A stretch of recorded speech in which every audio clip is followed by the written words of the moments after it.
언니분들도 아 나는 그런 거 안 해봐서 그런 거 해본 사람 없어요. 그죠? 물론 이제 바쁘시다 보니까 그죠? 그런데 자꾸 그 문명의 이기를 자꾸 만져야 내가 일할 때 좀 편해져요. 그죠? 동생분들 그리고 동생분들은 일을 겁을 내면 안 돼. 그 위에 사무장님들이나 회계사 세무사님들은 그 바로 느낌 딱 캐치 바로 한다고. 아, 얘 일을 겁을 내는구나 이런 게. 일을 겁을 내면 안 돼. 누구나 다 처음 하는 일이 있지. 그죠? 그 처음 하는 일 어떻게 해야 되는데 책 있잖아 책. 책 보면서 하면 되지. 간접 경험할 수 있으니까. 책이 있는데 뭐가 걱정이야. 책이 없으면 이제 걱정이지. 그지? 언니 뭐 가르쳐달라고 하면 탁 여태까지 했던 게 틀렸다 소리야. 내가 네 세무사님이랑 계약할 때 법인 몇 개, 개인 몇 개 이렇게 계약했지 네 가르쳐주는 것까지 계약한 적은 없거든. 막 이래서 안 된다고. 그럼 이제 세무사 붙잡고 세무사님 가르쳐주세요. 면접 볼 때 분명히 세무사님이 저를 옆에 앉혀놔놓고 강의한다 그랬잖아요. 그 아침에 공청하고 없거든. 등산하고 없고 환장하는 거지. 그래가지고 강의 들어와가지고 저한테 막 물어본다고. 저한테 뭘 물어본대요. 올 초인가? 경력 2년 된 여직원 둘이한테 주식평가를 맡기면 어떻게 해요? 네?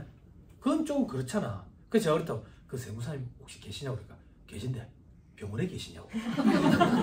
아니래. 그 세무사님 뭘 하면서 시기던데 그러니까 수술을 받을 거 아니니까 그만 대충 해가지고 줘라 이러더래. 그럼 뭐 어떻게 할 건데?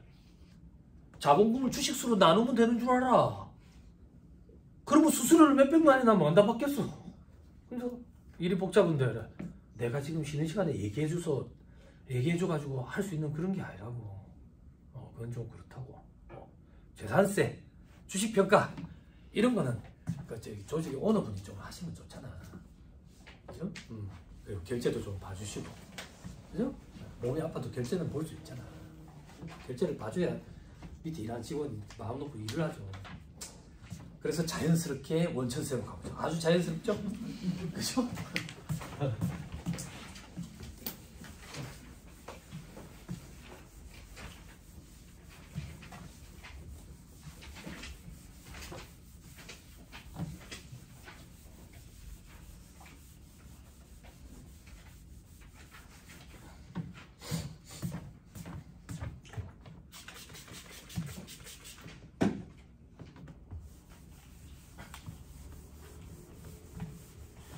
요즘에 칠판이 참 좋아요. 무칠판을 쓰면 제가 하루 더 살 수 있어요. 네. 그래서 근데 그 전에 팔이 둘러 빠져서 죽을 것 같아요. 자, 칠판 보세요. 원천지수 규정을 좀 볼게요. 소득을 지급하는 자가 있어요. 받는 자가 있고요. 동생들 좀 쓰세요. 경력 짧은 동생들 좀 쓰세요. 소득을 지급하는 자가 받는 자한테 소득을 지급을 해요. 소득을 지급하는데 간단한 예로 그냥 이자 소득이라고 가정해 볼게요. 얼마를 지급하는데 100원을 지급하는 거예요. 그러면 소득을 지급하는 자가 이 소득에 대한 세금을 미리 떼놔놓고 지급하는 거예요. 세금이 얼마인데 14원이라고 가정해 볼게요. 그럼 소득을 지급하는 자가 14원을 떼놔놓고 86원만 받는 자한테 지급을 해요. 86원만. 그리고 이 떼놔놓은 14원을 다음 달 10일까지 신고납부를 해요. 이게 우리가 원천세 신고예요. 이런 걸 원천징수라고 표현하고요.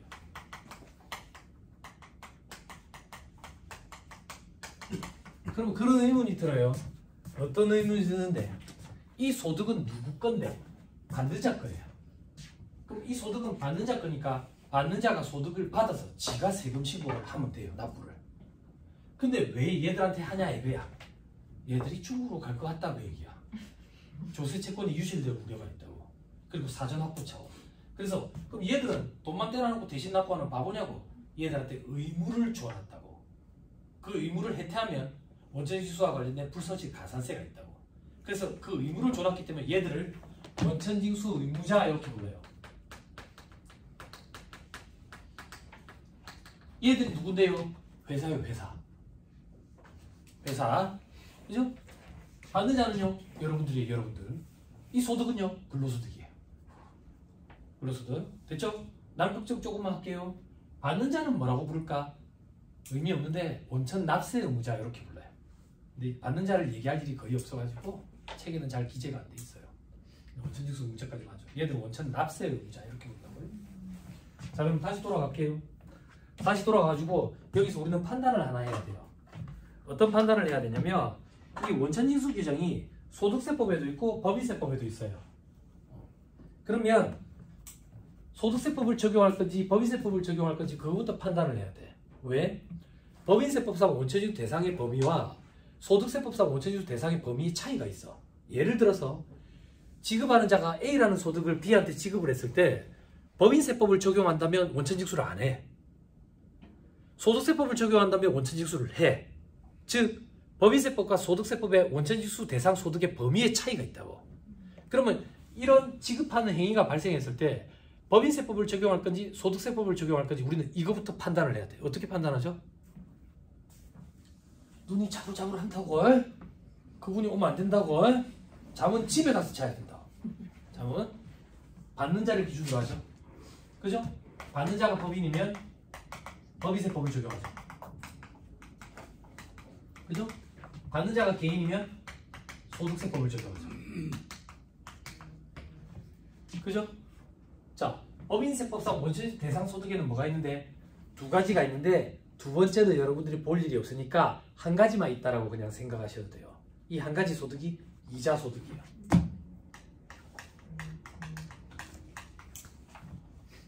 야, 이런 건 뭐 한다는데? 받는 자가 법인인데 이자 소득 받을 일이 있어? 대표이사가 법인은 이자 준 걸로 본다고. 그렇지? 원천징수 문제가 생기네. 대표이사는 개인이잖아요.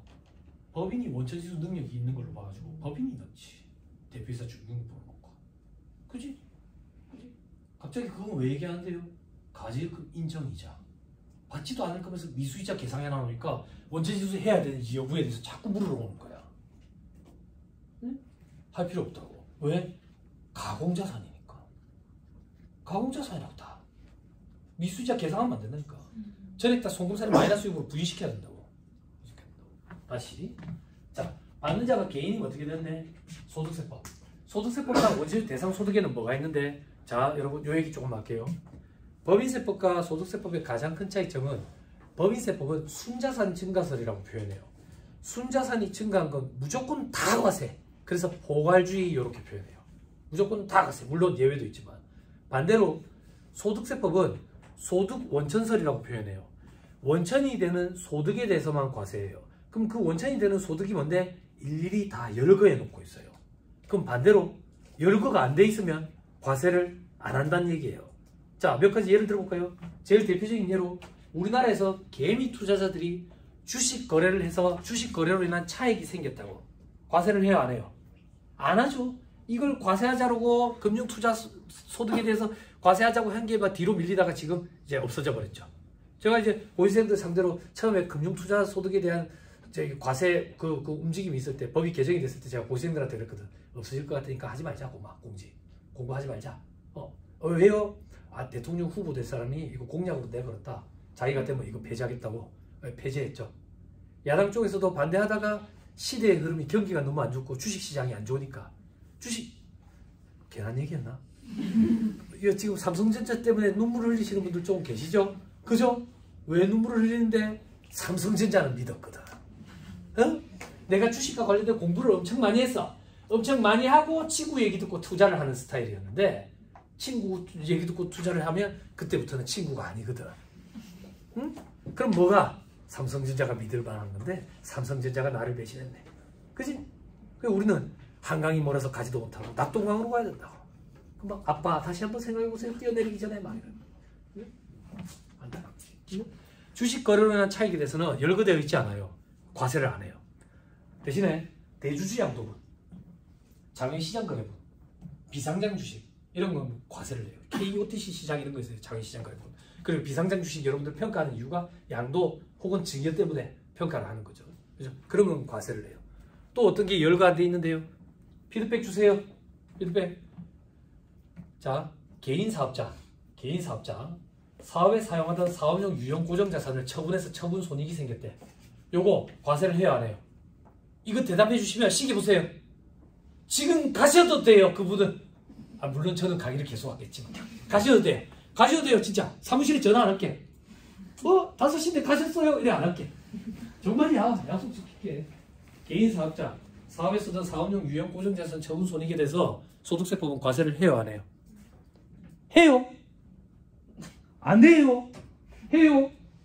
안 해요? 여러분 눈에 초점 놓으면 안 돼요. 줄을 잡으세요. 해요, 안 해요?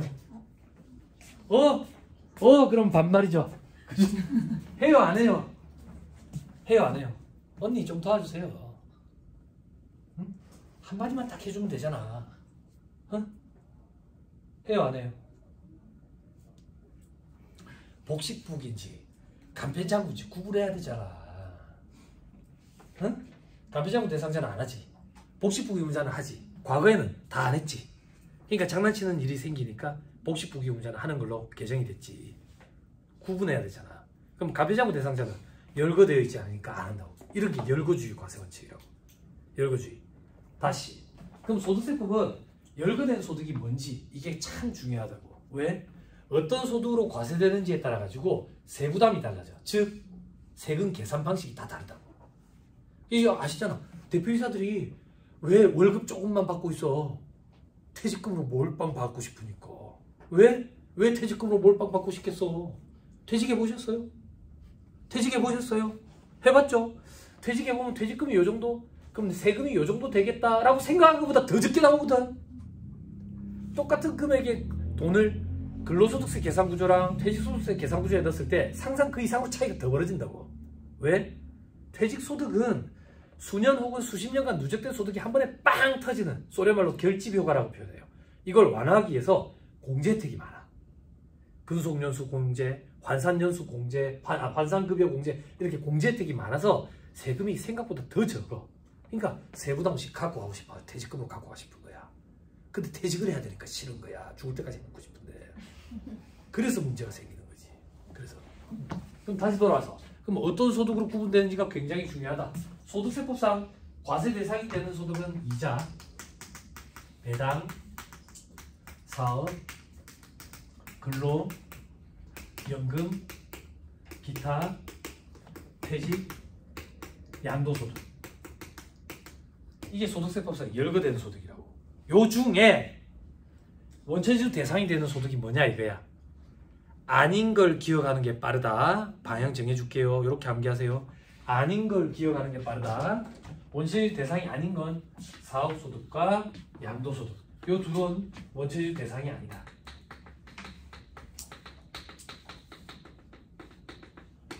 됐죠? 그런데 사업소득에 예외가 있다.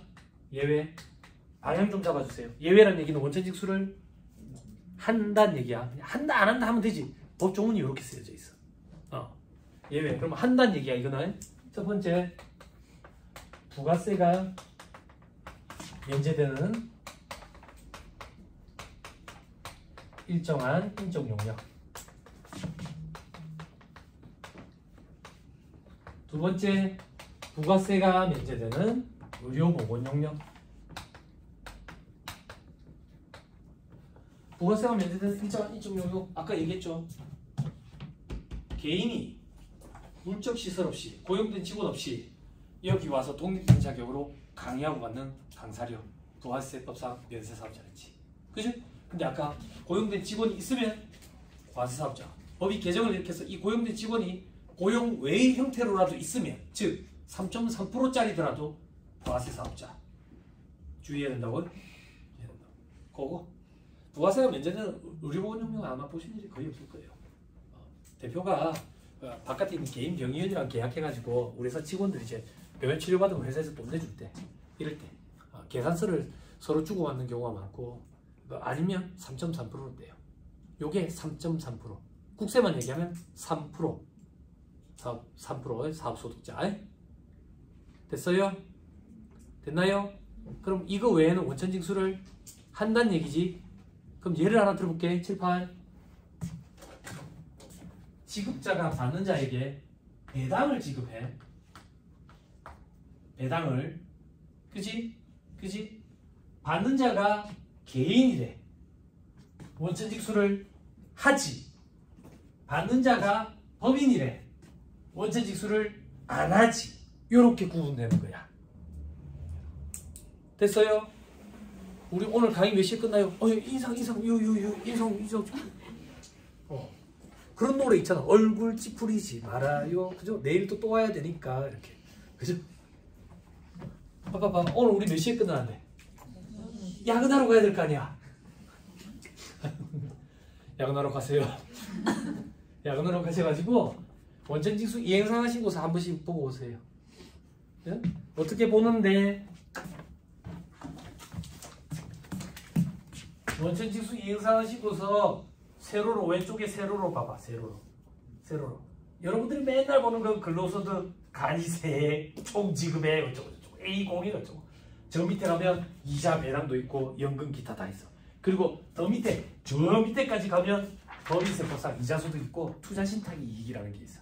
근데 그건 여러분들 볼 일이 없을 것 같아가지고 내가 하나만 얘기했어요. 그러니까 소득을 지급하는 자가 누구한테 A라는 사람한테 무슨 소득을 지급했다. 그러면서 세금을 얼마를 원천징수를 했다. 라고 알려주는 게 원천세 신고다. 이렇게 생각하면 돼. 됐어요? 됐죠? 그럼 짜증이 나죠? 어떤 짜증이 나는데 세무사님 근로소득이래요. 지급했다라는 걸 원천세 신고를 했어요. 세금을 미리 떼가지고 어떻게? 매월 줘요.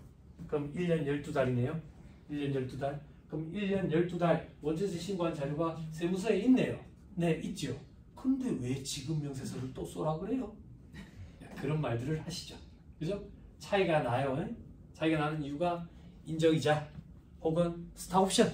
스탁옵션이 뭔데요? 모르시죠? 왜 모르는데? 안 주니까. 안 주니까 볼 일이 없죠. 안 그래요? 혹은 성과금이 팍 터졌다. 그죠? 그런 것도 안 주니까 볼 일이 없죠. 그죠? 성과가 나야 성과금을 줄 건데 마이너스 성장을 하고 있는데 그죠? 천만다행 아니에요? 마이너스 성장할 때는 도로 뺏어가지 않잖아. 아니 자 여러분 빨갱이 아닙니다. 요즘 시대에 또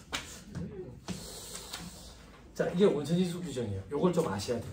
요걸 좀 그죠? 그럼 나중에 이제 우리가 가지급 인정이자 계산했을 때 인정이자에 대해서 어떻게 인정상여도 원천징수 규정이 있어. 원천징수 규정이 있는데 소득을 지급하는 여기 지금 할까 조금 여러분 대표이사에 대한 가지급 인정이자 계산하잖아. 인정이자가 어떤 거냐면 이거야. 법인이랑 개인의 가장 큰 차이점이야. 개인으로 치킨집을 운영을 해. 치킨집 운영하면서 오늘 소득이 10만 원이 생겼는데 집에 가는 길에 오랜만에 친구를 만나서 술 털어넣어도 아무 문제가 없어. 근데 내가 법인으로 치킨집을 운영을 해. 그럼 나는 법인의 대표이사야. 치킨집 오늘 장사해가지고 소득이 10만 원이 있어. 대표이사가 집에 가는 길에 친구 만나가지고 10만 원 가지고 술을 딱 털어넣으면 법인이라는 하나의 인격체가 대표이사라는 하나의 인격체한테 10만 원을 빌려준 걸로 처리하고 그걸 우리는 가지급금이라고 얘기한다고. 그래서 가지급금을 정리하는 방법은 갚아 넣는 거라 그랬지. 그치? 잘 봐봐. 대표이사가 법인의 돈을 빌려온 거야. 대표이사가 법인 말고 은행에서 돈을 빌렸다면 이자를 줬겠지. 근데 법인에서 돈을 빌려오니까 이자를 안 주지. 세법상 이자를 준 걸로 보자 그 얘기야. 그래서 이자로 인정하자. 인정이자 이래 얘기한다고. 그러면 법인 입장에서는 이자를 받은 걸로 처리하니까 입금 산입시키는 거야. 그런데 돈이 나가고 없지. 누구한테 간 걸로 보는데 대표이사한테 간 걸로 보는 거야. 그래서 상여로 소득 처분하고 대표이사의 근로소득을 구성하는 걸로 해서 과세를 하는 거지. 됐어요? 됐나요? 됐어요? 왜 이렇게 심각해? 여러분들이 하고 있는 그거 가지급 인정이자 원단위까지 나오는데 원단위까지 틀리지 않는 그거 차이가 절대 1원도 나지 않는 그거 근데 미래를 자꾸 갖다 오니까 됐어요. 넘어갑니다. 그래서 130페이지 원천납부세액에 보면 이자소득 금액이 14% 돼 있죠. 비영업대금의 이익은 25%라고 돼 있죠. 그죠? 요것도 좀 설명하자. 비영업대금의 이익은 뭔데? 빚자가 아닐 빚자야. 그러면 아닐 빚자를 빼면 영업대금의 이익이란 얘기지. 영업대금의 이익이란 얘기는 대금업을 영업으로 하고 이익을 받는 걸 얘기해. 대금업을 영업을 하고 이익을 받는다는 얘기는 은행이 돈 빌려주고 이자 받는 걸 얘기해. 그러면 비영업 대금의 이익이라는 얘기는 은행이 아닌데 돈 빌려주고 이자 받은 걸 비영업 대금의 이익이란다고. 법인이 은행이 아닌데 대표이사한테 돈 빌려주고 이자 받은 그게 비영업 대금의 이익이라고. 원천직수를 하게 된다면 25%로 원천직수해야 된다는 얘기야. 됐죠? 네, 됐습니다. 자, 넘어갑니다. 다음 페이지죠. 분납 보세요. 분납. 인정이자는 저 뒤에 가면 나옵니다. 한참 할 거예요. 자, 21번에 분납. 납부세액이 1,000만 원을 초과하는 경우에는 중소기업만 합시다. 2달 뒤에 분납할 수 있다. 어떻게? 납부세액이 2,000만 원 이하일 때는 1,000만 원 초과해. 만약에 납부세액이 1,400이다. 3월 말에 1,000, 5월 말에 400. 됐죠? 납부세액이 2,000만 원 초과하면 50% 이하의 금액. 만약에 납부세액이 2,400이다. 그럼 3월 말에 1,200, 5월 말에 1,200. 근데 동그라미 괄호 1번 바로 위에 줄에 가사세와 감면부 추가 납부세액은 안 된다 돼 있지. 자, 이게 무슨 말인데? 요번에 우리가 납부세액이 1,400이야. 1,400만 원인데 이 중에 100만 원은 가사세래. 가사세. 그러면 3월 말에 1,100을 내야 된다 그 얘기야. 그리고 5월 말에 300을 내고. 가사세와 감면부 추가 납부세액은 그게 분납이 안 된다 라는 표현이 이 얘기야. 됐죠? 됐습니다. 넘어갑니다. 자, 세무조정 돼 있죠? 세무조정. 그죠?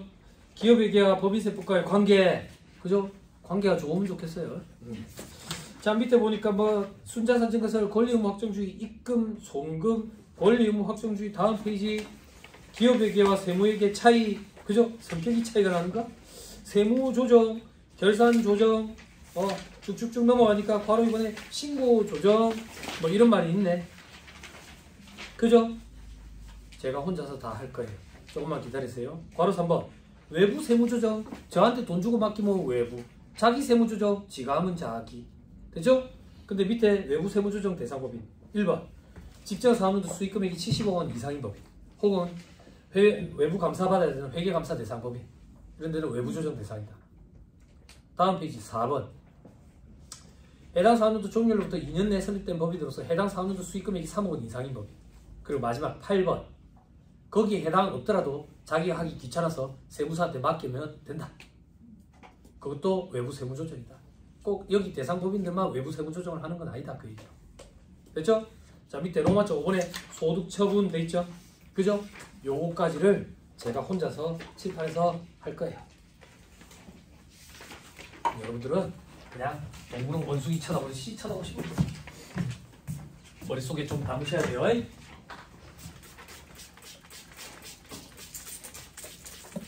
요 얘기가 끝이 나면 집에 갈 때쯤 안 되겠어요? 그죠? 약속 드릴게요. 요 얘기가 1시간이 걸리든 2시간이 걸리든 끝나면 집에 보내드릴게요. 멀리서 오신 분 계세요? 지난번에 다른 지방에서 좀 오셨던데.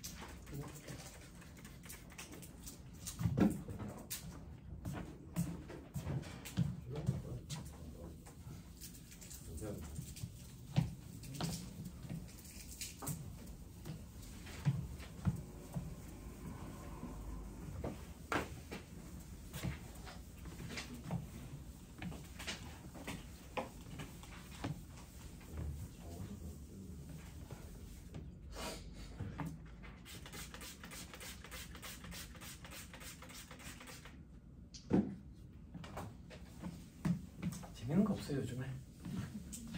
바빠가지고 나는 솔로는 못 봤어요. 나는 솔로 봤어요. 거기 좀 이상한 애들이 하나씩 나오면 참 재밌거든요. 돌싱글즈도 못 봐가지고 바빠가지고. 그거는 다 보셨어요? 그 무슨 요리사야 제목이? 흑백 요리사? 그거 다 보셨어요?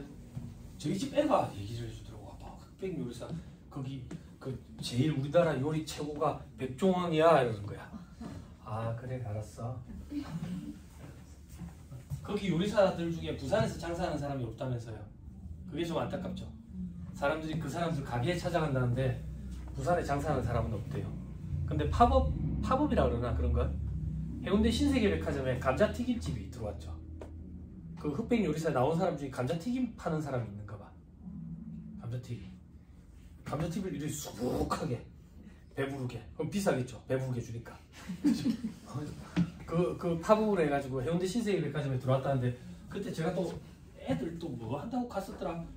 갔는데 와 줄을 매스컴의 영향이 진짜 크더라고. 줄을 엄청 섰어. 애들이 막 얘기하는 거야. 그래서 맛없어 얘기했지. 줄 서기 싫어가지고. 굉장히 맛있을 거예요. 그죠? 지금 한번 보세요. 지금 보세요. 개념 잡는 거예요. 이걸 해야 이해를 할 수 있어요. 자, 회계부터 해. 회계는 수익에서 비용을 차감합니다. 그러면 손익이라고 그러는데 한 방향으로 하자. 플러스로. 근데 세법을 하고 있으니까 소득이라는 표현을 쓰죠. 그럼 얘는 회계상 소득.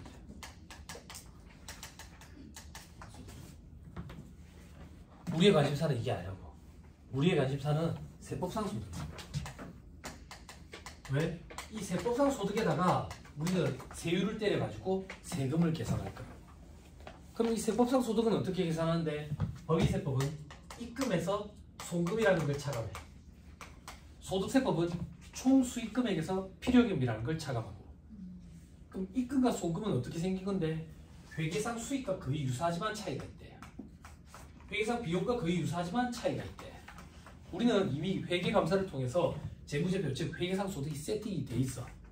그럼 그걸 가지고 세금 계산을 할 때 입금이 어떤 건지 송금이 어떤 건지 새로 다 짓게 하는 게 아니라 회계상 자료를 100% 활용을 한다고. 즉 회계상 소득 자료를 100% 활용을 해서 수익과 입금의 차이, 비용과 송금의 차이를 조정을 해서 결국 회계상 소득에서 세법상 소득으로 돌리는 작업을 한다고. 이걸 우리는 세무조정이라고 해. 영어 잘 못해요. 어드저스트먼트 해가지고 앞으로 TA 이렇게 쓸 거예요. 텍스 어드저스트먼트래요. 세무조정 앞으로 이렇게 쓸 거예요. 그럼 어떻게 차이가 일어나는데? 회사가 계산한 수익과 세법상 입금 이런 경우가 있고 이런 경우가 있겠죠. 그죠? 회사가 계산한 비용과 세법상 송금 이런 경우가 있고 이런 경우가 있겠죠. 그죠? 자, 하나씩 해봅니다. 자, 졸지 마세요. 졸려고 폼도 잡지 마세요. 강사 경력이 많으면 졸려고 폼 잡는 것도 보여요. 그리고 해마다 수강생분들의 능력치가 업그레이드 돼가 눈 뜨고 자지 마세요. 그죠? 눈을 뜨고 저를 쳐다보는데 초점이 없어. 나중에 여기 앞에 서서 봐봐요. 집에 가시기 전에 다 보여. 되게 무섭다고. 제가 이 고시생들 상대로 강의할 때 둘이서 손잡고 있는 것도 막 보인다고. 처음에 저끼리 뭐 오빠 이러더만 어느 순간 막 강의하는데 둘이 손을 잡고 필기를 동시에 하고. 그럼 제가 부르다 그런다고. 같이 망한다 하다고. 학원에서 강의하면서 둘이 같이 연애하면서 둘이 같이 합격하는 꼴을 본 적이 없다. 그랬는데 그 둘이가 같이 합격했어. 왜? 헤어졌어요. 여자애 시집갔어요. 세무사끼리 결혼해가지고 그렇게 좋을 일이 없어요. 자, 회사가 수익을 100을 잡았어요. 세법상으로 입금은 80이래요. 80. 그럼 우리는 100이라는 자료를 가지고 80으로 바꿀 거니까 20을 빼야 되겠죠. 그죠? 입금 불산입으로 세무조정한다 이렇게 얘기해요. 입금 불산입으로 세무조정한다. 됐죠? 반대로 회사가 계산한 수익이 80인데 세법상 입금이 100원이면 20만큼 더 해야 되겠죠? 이건 입금 산입으로 세무조정한다 이렇게 얘기해요. 됐죠? 자, 회사가 계산한 비용이 100원인데 세법상 송금이 80원이래. 그럼 20원만큼 빼야죠. 그죠? 송금 불산입으로 세무조정한다. 그런데 송금은 소득을 계산할 때 차감하는 게 송금이지. 차감하는 게 줄어들면 더해야 돼요. 이거 강의할 때 참 난감해요. 중학생 가르쳐본 적이 없어가지고. 초등학생 빼는 걸 빼면 더해야 돼요. 암기하세요. 더해야 돼요. 자, 마지막 회사가 계산한 비용이 80원인데 세법상 송금이 100원이면 차감하는 세무조정하죠. 송금산입으로 세무조정한다. 제발 잘 보세요. 더하는 세무조정 2개, 빼는 세무조정 2개. 그죠? 법인세 계산 구조를 살펴보면 결산서상 당기순이익에서 시작해. 그래서 입금산입, 송금산입, 송금산입, 입금산입. 하고 나면 차가운 소득금액이 나오고 기부금 한도 초과 2월에 송금 사입이 나오는데 기부금 지금 없다라고 가정해보자고. 없으면 각사한도 소득금액이지.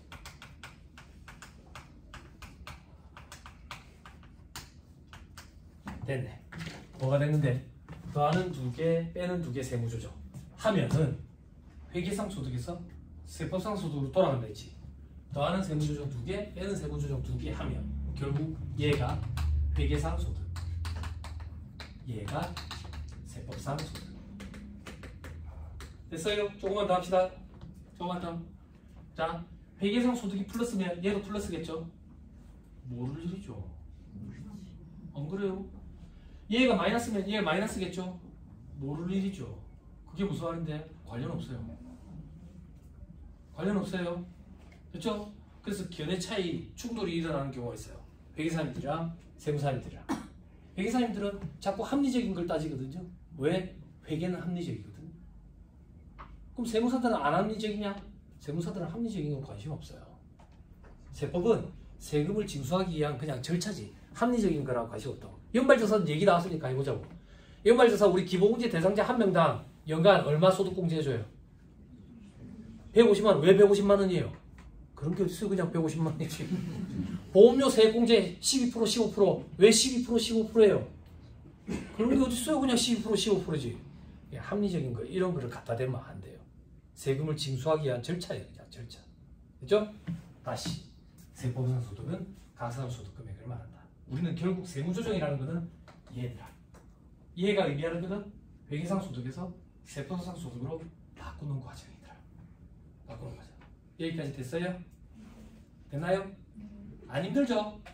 애매한 거 정해주는 남자 했죠? 안 힘든 거예요. 아니 애매한 거 정해준다 했잖아. 이게 한숨이 자꾸 전염되거든. 여기서 이러다 보면 왠지 어려운 거 같거든? 안 어려워요.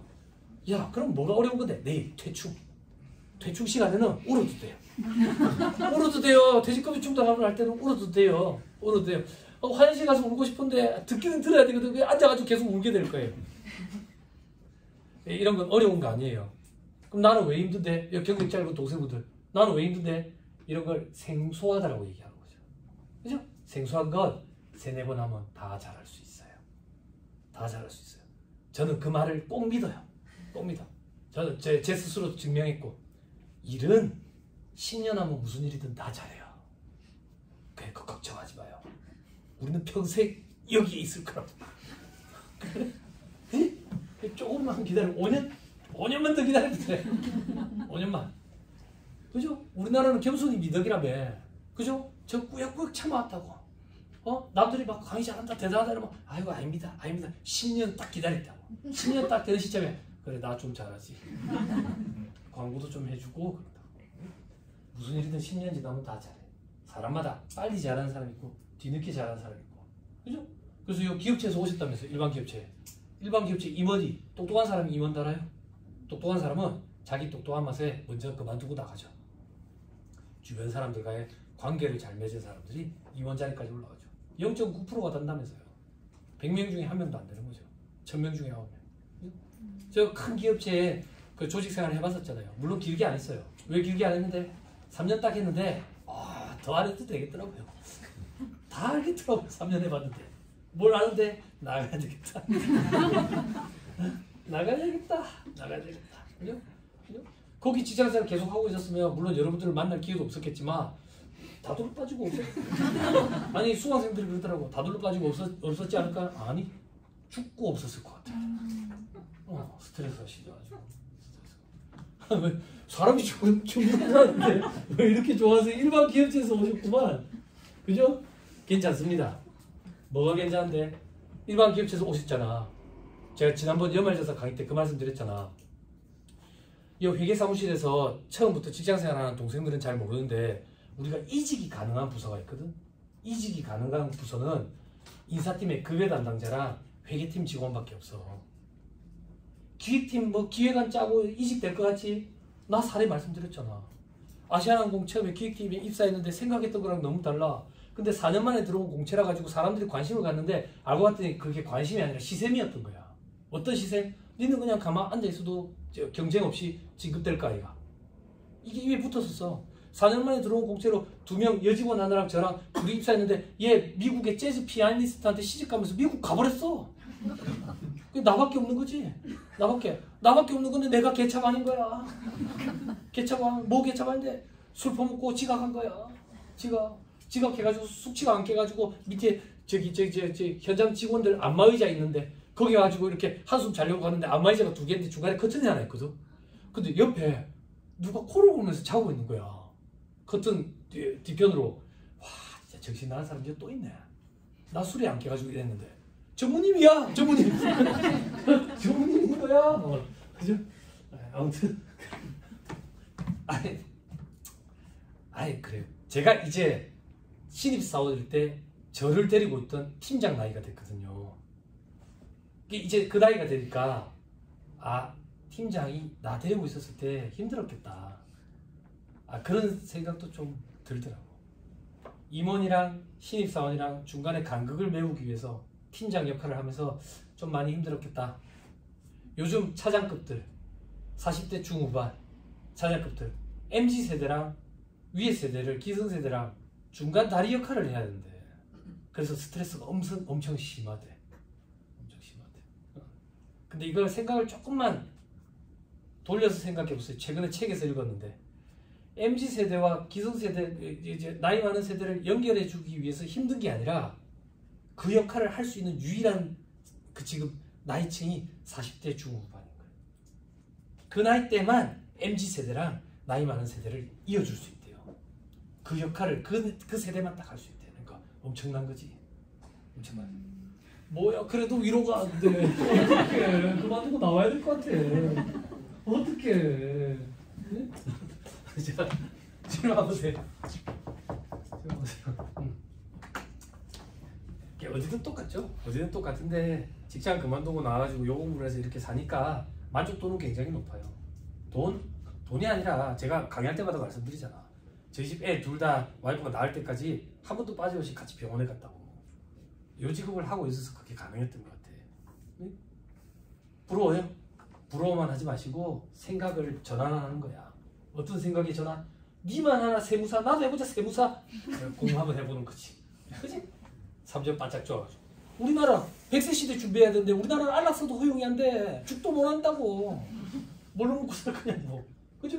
60대 보고 청년이라는데 청년 등에 60세 이상 고령자가 들어가는데 언제까지 돈을 벌 건데 건데가 아니라 어떻게 돈을 벌 건데 이렇게 생각을 하시면 그죠? 방향을 잡는데 좀 도움이 안 될까. 그죠? 이직이 되는 부서는 인사팀의 급여 담당자, 회계팀, 여러분들이 이직이 가능하다. 아시아나항공에서 힘들었다 했잖아. 그죠? 면접 보러 갔죠, 수요일에. 어디로 면접 보러 갔겠어요? 대한항공이죠. 대한항공이 면접을 보고, 기획팀 면접을 보고, 목요일 아침에 출근을 했는데, 팀장님이 불러요. 병호야, 좀 와봐. 예, 팀장님. 어제 대한항공 면접 보고 왔다며. 네? 네 면접 보고 왔다며. 기획팀장 전화 왔던데, 네 면접 보러 왔더라고. 전 세계 최악이죠. 그죠? 항공회사 기획팀끼리 다 연결이 돼 있더라고. 그건 나만 모르는 거지. 그 이후로 수요일에 연차를 쓰면 병호야 면접 보러 가냐? 면접 보러 가냐? 수요일에 휴가를 쓰면 일주일이 빨리 가잖아. 그래서 수요일에 휴가를 쓰는 건데 계속 면접 보러 가냐? 면접 보러 가는 걸 바라는 건가? 이런 생각도 좀 들고. 그랬더니 자, 다시 돌아올게요. 지금 한번 보세요. 공부 관심 있으신 분들 한번 해보세요. 우리가 하는 일이 그 공부랑 관련이 돼 있어가지고 연계도 되고. 그리고 아이유가 저보다 나이가 미친데 봐봐, 3살 배기한테도 배울 게 있다고. 아이유가 저를 가르치더라고. 아이유 몰라요? 눈이 이렇게 신봉선. 아이유 친척분 계세요. 엄청 예쁘죠. 그렇게 예쁜 사람은 그런 기억이 잘 없는 것 같은데 화장을 지우면 조금 많이 다르다. 그래서 그냥 잠깐 그 얘기를 했어요. 취소할게. 국정원에 전화 왔거든. 아이유가 그러더라고. 의미 없는 시간을 절대 없다고. 지가 기획사 엄청나게 많이 떨어졌잖아. 돌고 돌아가지고 지금 성공한 상태에서 뒤를 돌아보니까 지가 돌고 돈 줄 알았는데 지름길로 온 거더래. 지름길로. 응? 학창시절 때 대학 때 사춘기 와가지고 수업도 안 듣고 학점은 개판이었죠. 교수님들이 고시 공부 쪼으라고 했는데 공부도 안 했죠. 그러다가 도피성으로 저는 노가다 해가지고 영어 학원에 저기 문법 강사하면서 모아놓은 돈 가지고 중국에 살다 왔거든. 그래가지고 취직했다가 직장생활 해보니까 생각한 거랑 다르거든. 그래가지고 공부를 해가지고 합격을 했는데 딱 이 공부를 한번 해볼까라고 처음에 아버지한테 얘기했을 때부터 10년이 딱 흘렀더라고. 10년이. 그래 아버지가 그날 합격한 날에 같이 밖에서 소주 한잔 먹는데 제가 그랬어요. 아버지 딱 10년이 돌았네. 10년이 돌았네. 그 시간이 막 주마등처럼 스쳐가는데 그거에 대한 후회가 많았는데 아이고 그러는데 위로가 엄청 되더라고. 내가 돌아온 게 아니라 지금 이 위치에서 뒤를 돌아보니까 와 그런 경험들이 다 토대로 내가 지금 여기서 강의하고 있다. 의미 없는 시간 없어요. 공부에 뜻이 있으신 분들은 책 봐보세요. 책 봐보시고 업무와 관련 있는 교육이니까 회사의 오너한테 돈도 좀 대달라 하세요. 그죠? 여러분들이 능력치가 뛰어나면 능력치가 올라가면 오너가 일할 때 편해요. 그죠? 싫어요. 전화는 대신해 줄 수 없어요. 그런 것부터 하지 마세요. 자, 지금 한번 다시 돌아올게요. 자, 세무조정 제가 얘기할 때 여러분들한테 별도 용어를 생략했어요. 원래 이걸 풀네임으로 하면 이렇게 돼요. 입금부산이 신고조정으로 세무조정한다. 입금산이 신고조정으로 세무조정한다. 송금물산이 신고조정으로 세무조정한다. 송금산이 신고조정으로 세무조정한다. 이렇게 돼야 풀네임이에요. 그런데 여기만 여기가 어떤 경우인데 회사가 계산한 비용이 세법상 송금보다 작은 이 경우에만 결산조정이라는 게 있어요.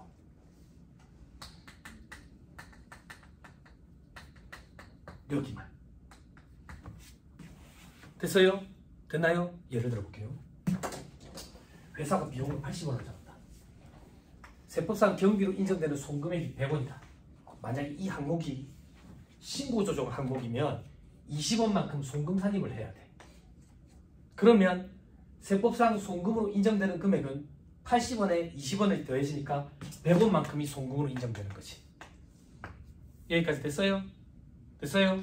근데 만약에 이 항목이 결산조정 항목이라면 세무조정은 없어. 세무조정이 없다는 얘기는 송금으로 법인세법상 경비인 송금으로 인정되는 금액은 80원이라는 얘기야.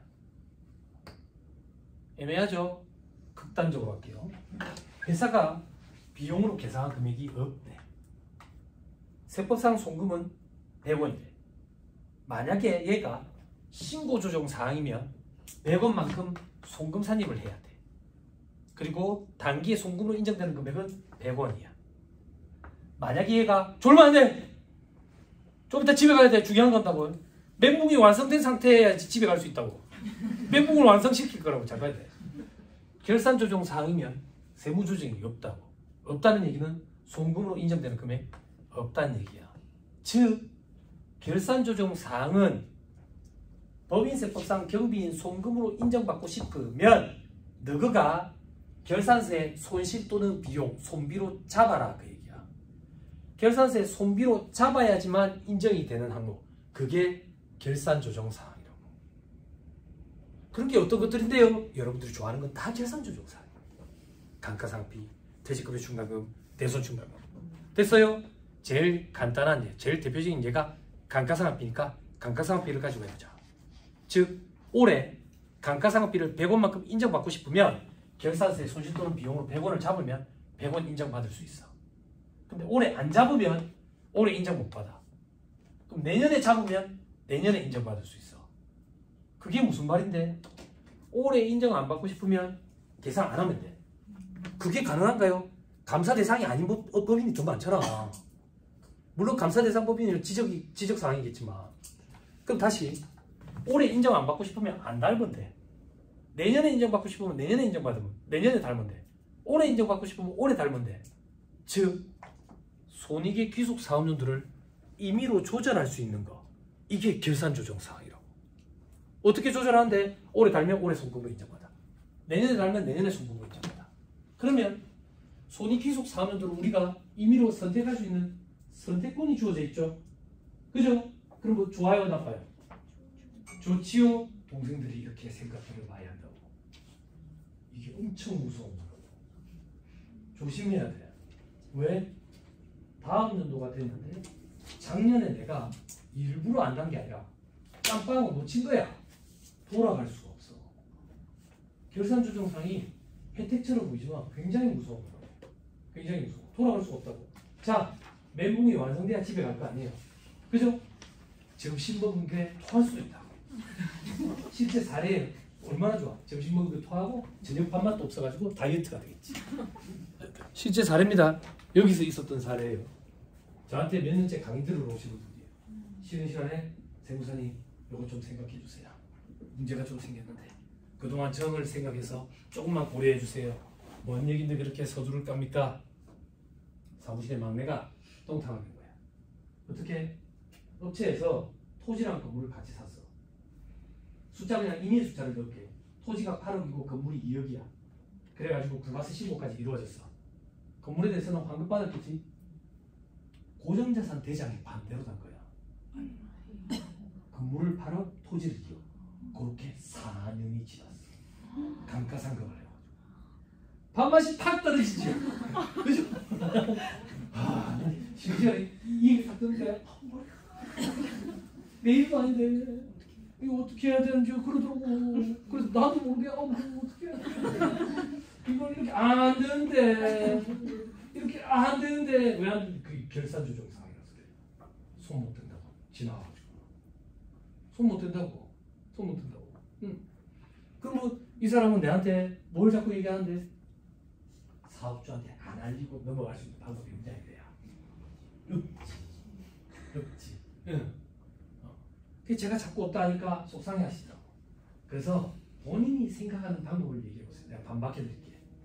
그랬더니 감가상각을 지금부터라도 조금만 적게 하면 안 되겠냐. 안 하면 안 했지. 왜 적게 해요? 중소기업 특별세 가면 한 500배.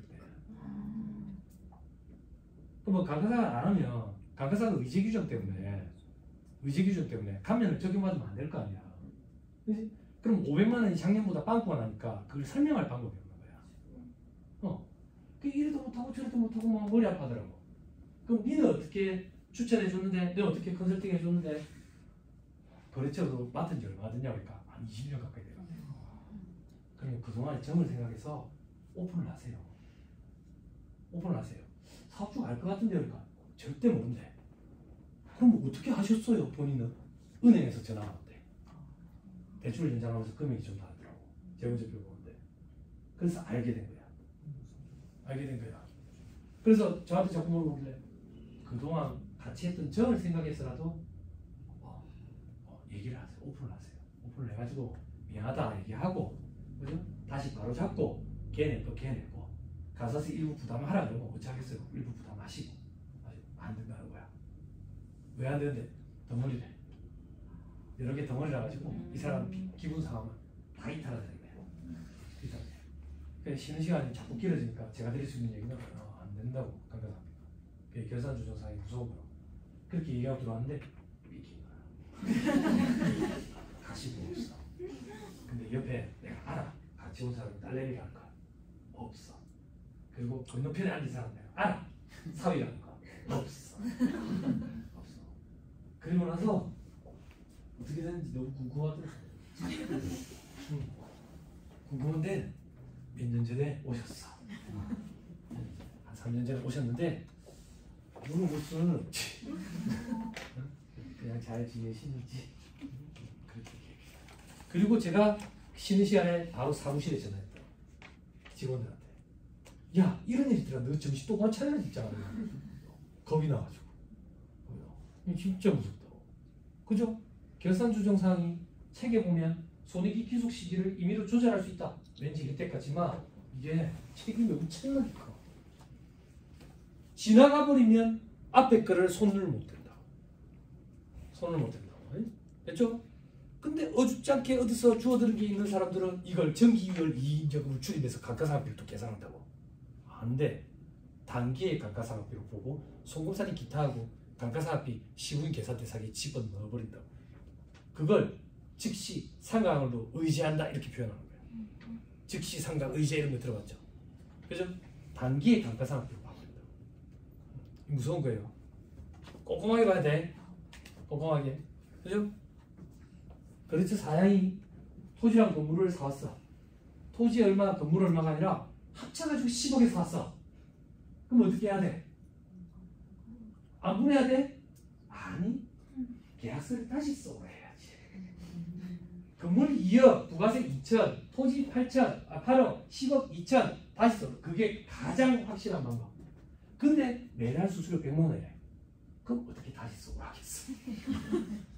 그치? 그치? 그럴 때는 안분을 해야지. 어떻게 안분하는데? 기준시가 비율로 안분하는데 그 기준시가는 여러분들 조직에 오너분 책상에만 프로그램이 있어요. 양도코리아 양도박사. 거기서 여러분들이 기준시가 좀 계산해 주십시오. 이렇게 계산하고 여기 세무사님, 회계사님 혹은 사무장님들 계산하신 걸 엑셀 파일에다가 정리를 해서 직원들한테 넘겨주면 직원들이 그 엑셀 파일에 비율을 넣어서 쪼갤 거예요. 쪼갤 거예요. 어떻게 쪼갤 건데? 복비도 쪼개야 돼. 복비도. 취등록세는 귀속분을 집어넣고. 그죠? 그럼 그렇게 쪼개면 숫자가 더럽게 나와요. 원 단위까지. 그죠? 그럼 초심자, 경력이 짧은 동생들은 재무제표 봤을 때 토지 건물 금액이 뭐 이런 게 있지? 안 분해서 그래. 안 분해서. 그죠? 예, 기준시가 계산을 해주세요. 세무사님, 회계사님 계실지 모르겠다. 그죠? 사무장님도 계시는 것 같고. 그죠? 좀 해주세요. 그렇게 해줘가지고 엑셀 파일로 넘기주면 뭐 직원분들이 그거 가지고 이제 안분을 할 거예요. 아, 그 얘기 딱 듣는데 밥맛이 딱 떨어지더라니까요. 소름이 딱 돋아. 와, 그런 일이 있을 수가 있나. 그렇게인데 사람이 하는 일이라. 근데 저는 여러분들한테 항상 말씀드리고 싶은 게 여러분들 조직의 오너 마인드에 따라서 달라지지만 여러분들이 조직의 오너를 생각하신다면 깨질 때 깨지더라도 똥탕 낸 게 있으면 바로바로 얘기해야 돼. 저는 예전에 같이 일했던 친구들한테 그 얘기, 약속. 내가 사람인지라 똥탕 내는 거 별소리 안 할 테니까 바로바로 얘기해줘. 감추지 말고. 그 똥탕 낸 거 얘기했다가 깨질 게 두려워가지고 이직하고 다른 데 가고 이러지 말고 바로바로 얘기해줘. 그래서 많이 물어줬어요. 아니, 농담이고요. 그래 해야 손을 쓸 수가 있어. 사업자한테 양해를 구해가지고 어떻게 한다든지. 이걸 어줍잖은 세법 지식을 가지고 감추려고 덮다 보면 나중에 세무사, 회계사가 달라붙어도 손을 못 쓸 수준까지 간다. 그런 게 가지금 정리야. 자유식 취득해가지고 답도 없고 그렇게 되는 거죠. 됐습니까? 됐지요? 자, 이제 칠판을 계속 보세요.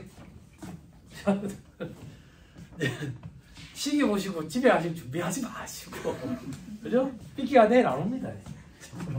자, 더하는 세무조정 2개, 빼는 세무조정 2개. 이거 다시 쓸게.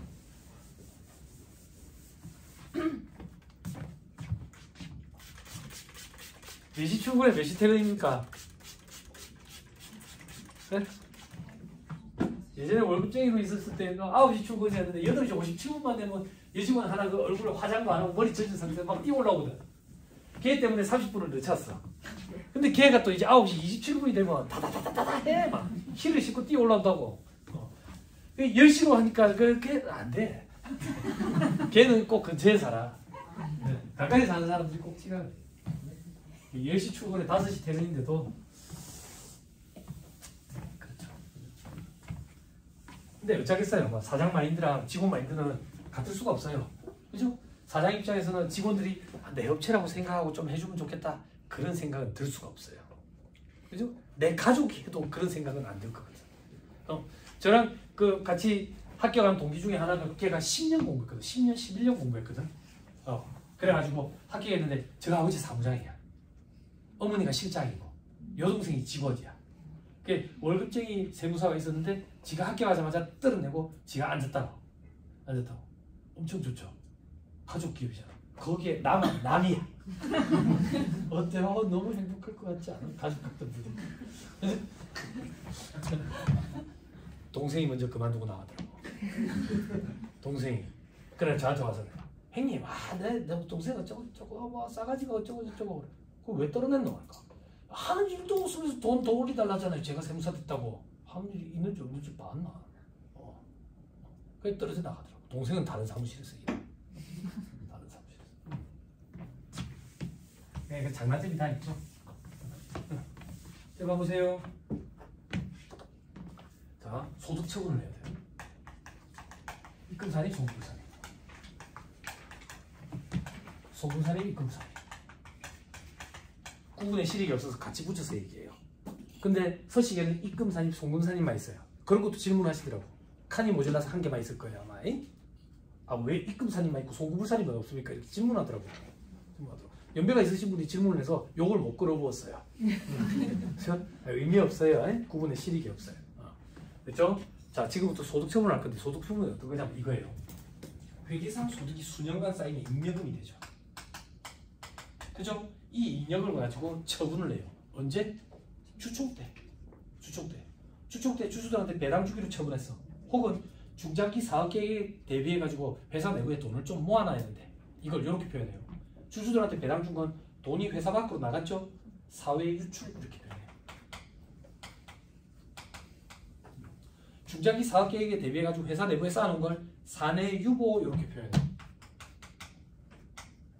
그러니까 잉여금 남은 게 밖으로 나갔는지 안에 있는지 사회 유출됐는지 사내 유보인지 요거 따져보는 걸 소득 처분이라고 표현해요. 넓은 의미에서. 그럼 우리는 결국 세법상 소득에 대해서 소득 처분을 해나가고 싶은데 회계상 소득에 대해서는 소득 처분이 이미 다 일어났거든. 그래서 세무조정 사항에 대해서만 밖으로 나갔는지 안에 남았는지 따져보면 돼요. 그걸 지금부터 따져볼 거예요. 됐어요? 자, 입금살입, 송금살입에서 올 수 있는 소득 처분 크게 세 가지. 돈이 이 차이라는 얘기는 회계와 세법의 차이죠. 이 차이가 회사 밖으로 빠져나갔더라. 사회 유출 이렇게 얘기해요. 이 차이가 즉 회계와 세법상 자산 부채 차이라고 국한합니다. 이 차이가 회사 내부에 남아있더라. 유보 이렇게 얘기해요. 이것도 저것도 아니면 빈칸으로 냅두기 그러니까 기타 이렇게 얘기합니다. 송금산입, 입금불산입에서 올 수 있는 소득처분 두 가지. 그 차이가 회사 내부에 남아서 차이가 뭔데? 회계상 자산부채, 세법상 자산부채의 차이가 회사 내부에 남아있대. 유보 이렇게 얘기해요. 근데 위에 유보랑 구분하기 위해서 앞에 세모를 붙이고 우리는 마이너스 유보 이렇게 표현해요. 이게 아니면 빈칸으로 냅두기 그러니까 기타 이렇게 얘기합니다. 세무사님 왜 여기는 사회유출이라는 개념이 없습니까? 뭔가 차이가 존재해야 밖으로 나가는 개념이 있지. 마이너스라는 차이는 나갈 수 있는 개념 그런 게 형성될 수가 없다고. 그래서 입금살입, 송금불산입에서만 사회유출이라는 소득처분이 발생한다고. 그러면 지금부터 얘기하는 건 협의의 소득처분이야. 좁은 의미의 소득처분은 뭘 얘기하는 거냐?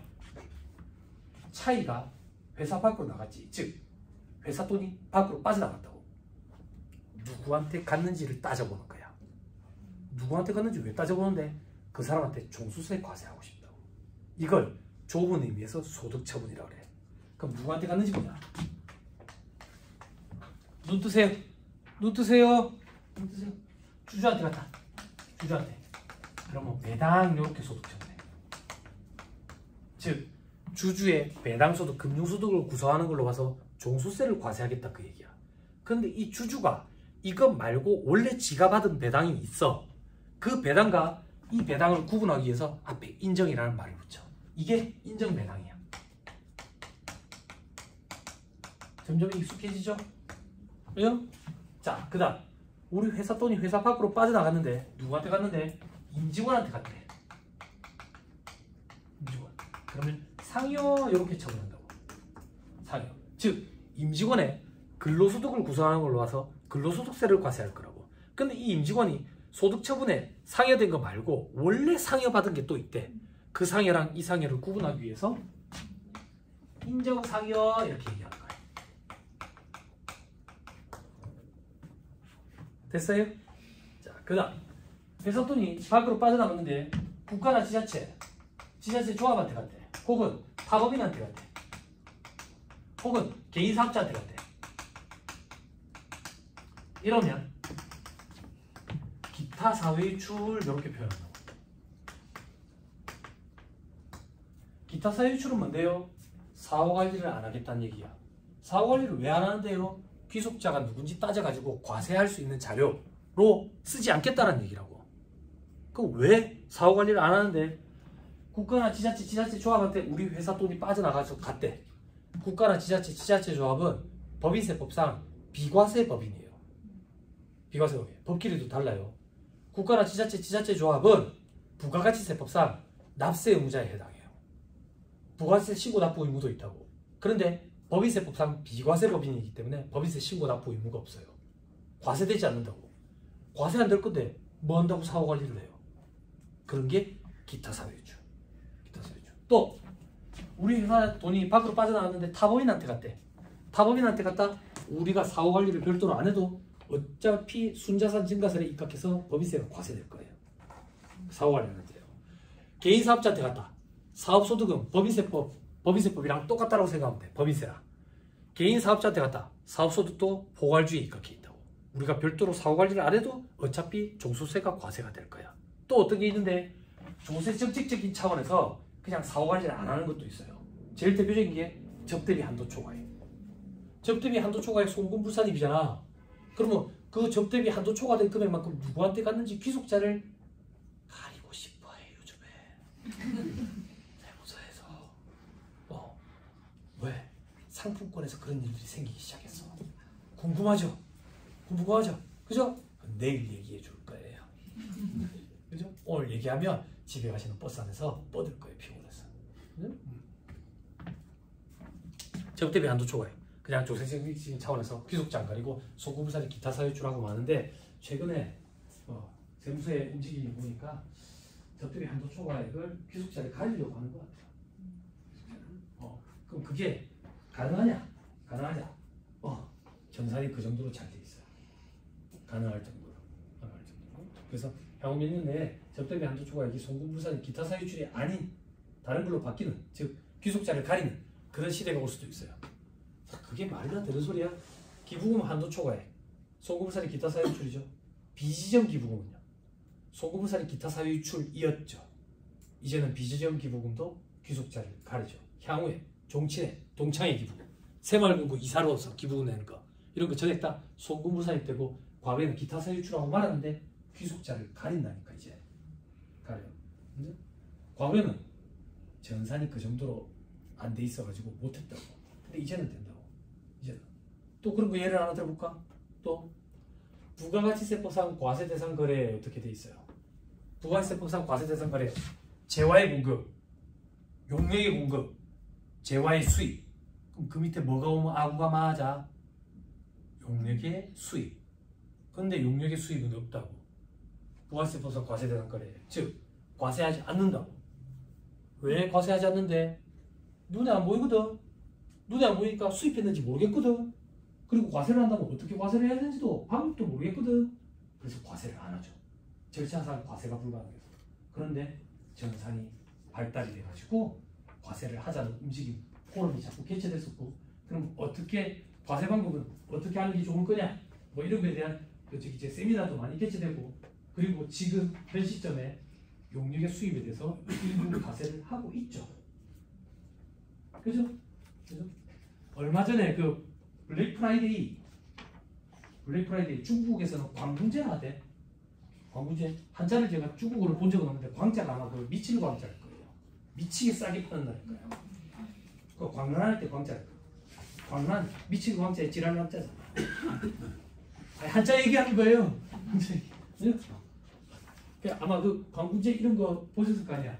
해외 직구라는 거잖아. 해외 직구. 그죠? 그때 직구 때 나는 주변에서 그러는 거야. 와이프가 그러는 거야. 오빠 살려고 생각했던 거 있으면 지금 블랙 프라이데이 이럴 때 사. 이러더라고. 근데 못 사겠는 거야. 왜? 어디를 봐도 사이트가 없어. 나는 블랙 프라이데이 때 무슨 사이트가 생기는 줄 알았어. 그 사이트에 할인하는 제품들만 다 올려가지고 거기서 사는 줄 알았다고. 그게 아니래. 각 판매자들끼리 하는 건데 내가 필요한 부분은 없더라. 나는 컴퓨터 좀 바꿀 생각했는데 그런 건 없더라고. 그래서 학교에 가서 물어봤지, 애들한테. 야, 너희는 살 게 있냐? 블랙 프라이데이 때 기다렸다가 사는데요. 뭐 사냐? 난 살 게 없던데. 옷. 우리나라에서 탐이 폴로를 사면 호갱이라잖아. 외국에서 사면 그게 싸대. 그러면 아마존닷컴이라든지 이런 데서 그 옷을 파는 게 아니라 옷을 판매 대행해 주는 거지. 그러면 그 판매 대행하는 용역을 우리한테 제공해 주는 거고 우리는 그 용역을 수입해 오는 개념인데 지금 과세하고 있어요. 용역의 수입도 과세하고 있죠. 또 하나 어플리케이션. 달러로 돼 있는 거 결제해 봤어요? 해보셨어요? 저는 뒤로 가기. 일단 돈 내라면 뒤로 가기. 뒤로 가기. 그죠? 어플리케이션 개발자가 판매하는 게 아니라 플랫폼 사업자한테 올려가지고 우리한테 판매 대행하는 플랫폼 사업자는 우리나라에서 우리 현 시점에 그 사람들을 플랫폼 사업자를 간편 사업자 등록이라는 걸 해요. 말 그대로 간편하게 사업자 등록하는 거예요. 그래서 과세를 하고 있어요. 즉 전산이 발전이 이루어지면서 용역의 수입도 과세를 점차 해가고 있고 그러면 전산이 그 정도로 발전이 됐으니까 접대비 한두 초과액도 소득이 기술을 가리는 시기가 못 오지 않을까. 자, 그 다음 집에 안 갑니다. 집에 안 갑니다.